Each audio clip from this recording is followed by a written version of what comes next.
បាតកម្មចូលបាតកម្មឡើងបានលុយចូលក្លឹបជប់លីងទៀតហើយអាយ៉ាអាចកែអរគុណសន្តិភាពមកក្បាលនេះដូចជាកូនចៅអត្រាចុយអានេះឥឡូវយើងគ្រាន់បើវិញដាច់កញ្ចក់ហើយអញចង់និយាយថាចេះអញទៅបាតកម្មបានលុយឬក៏អស់លុយវាជារឿងរបស់អញពីព្រោះអី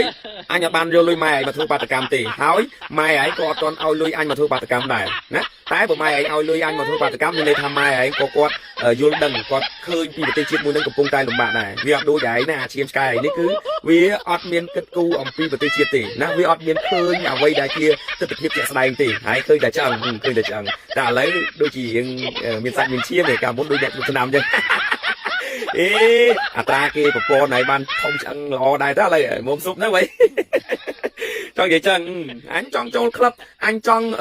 ទិញស្អីក៏បានដែរមើលទូរស័ព្ទអញ2 3សិលផ្លេត3ចង់និយាយចឹងអញចង់ទិញស្អីក៏បានដែរចង់និយាយចឹងគឺលុយអញចង់និយាយចឹងអើយឯងទៅចំណែកអីគ្រាន់អញចូលក្លឹបចូលអីប៉ុណ្ណឹងហាគ្នាឯងនិយាយថាអញអត់សូវតបទេដោយសារអីពួកហ្នឹងវាសុទ្ធតែទៀ